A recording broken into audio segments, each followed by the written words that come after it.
Yo,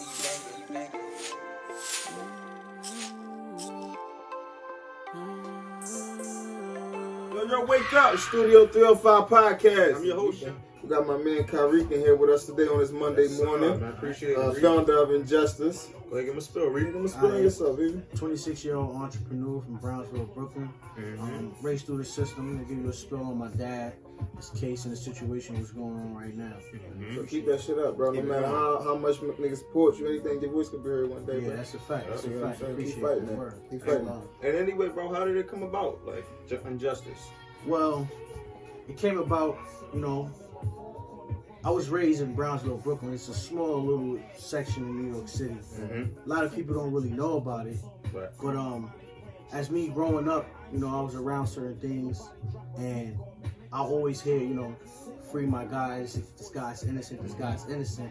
But no, in reality, that guy probably really did the crime. But it's like, that was your brother at the time, so you like, I'm still saying, Right. Yeah. But as I got older, and I got maybe probably 19, 20 when I got my first job, and I started working at the Barclays Center, and started getting a little bit of money, and then a situation happened there, and this guy, which was my manager, you get what I'm saying? He just automatically changed, and he started, I can't allow no one to control my life. So I always had different type of stuff I wanted to do. I had different type of names. Right. I've been brainstorming names since 2015, since I moved out here in Bethlehem.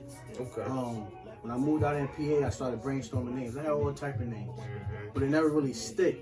Right. 2017, I actually started reading through my father's case. My mom started putting more hands on. I started looking at stuff, and I came up with Injustice. I like that. And Injustice is basically just any wrongdoing on whether it's criminal justice system, your job, workplace, school, anything. What is the relationship, with you and your pops? Me and my relationship with me and my dad is it's real good. Even though my dad was in prison system, he made it his duty to still be a father. Right. So every time I got on the phone, every time I spoke to him, he always told me certain things that helped me out. Whether I listened at the time or not, it still helped me out to be the man who I am today. You get what I'm saying? So. At least you got that, though. Yeah, and one thing I'm gonna say about my dad, he been in prison for 25 years, and he doesn't have the jail mentality. He doesn't talk like the jail people. He doesn't move like the jail people. He still have his mind. So when I seen that, I said, my dad is mentally strong. Strong. You get what I'm saying? How did that not cut you off? Like just seeing that in him, like, how did that make you feel? Like, how did you It made my duty for me to never see the prison system. Saying my mom's is like one of the reasons why things is moving forward in this case. You know what I'm saying? She put her footwork down. You know what I'm saying? How is the case actually coming along? So the case is actually coming along. It's looking real well. Looking good. You get what I'm saying? This year should be some big things coming. You get what I'm saying? On that case? On the case. That's a fact. Yeah, that's good to hear, man. Yeah, that's a fact. What's up, bro? That's a fact. My pop's lawyer is a beast, so That's what's up. it's a matter of time. You get what I'm saying? Aside from your dad, because I know your dad was like the straw, but it wasn't like no friends or anything that made you you never had like homies that was, because me and we got homies that like wrongfully convicted, but just wanted to know if it was like something else that triggered that, that injustice.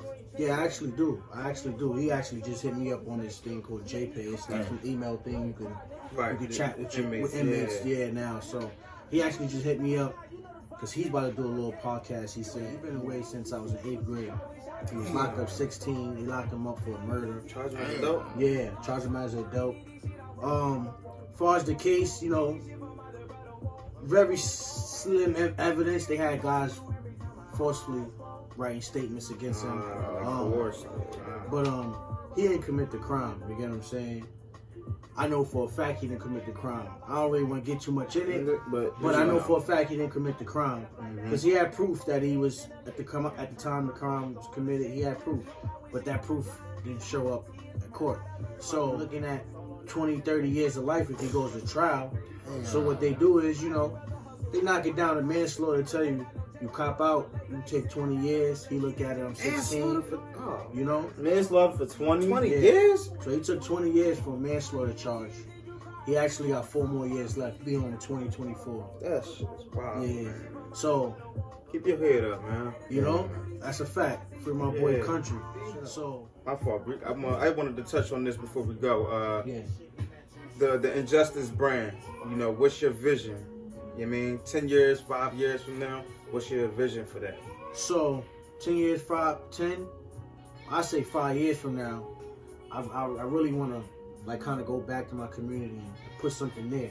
Whether it's for the little kids, whether it's a gym, arcade, you kind of don't be a revolving door because I could easily fell and said, all right, my dad's in jail, I'm gonna go to jail. I'm gonna just be a I'm gonna be a killer. I'm gonna be whatever they project me to be. Yeah, you know. So like I said, go back.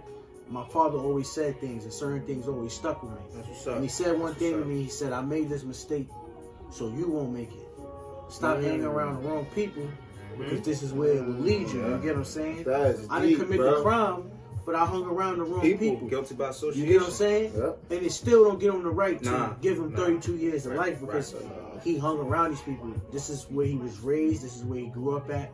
He's kind of like, this is what he never glorified being in jail. How people do nowadays put in jail. You got dudes that go I went through this. I went through that. I was in Browns. I was in, bro, it ain't nothing cool about being in Browns. You got dudes that go to jail 2 months and come home with the mentality they want to come home, eat the chi-chi. You home now. Yeah, bro, you ain't got to look like you home now. You know what I'm saying? You did 2 months.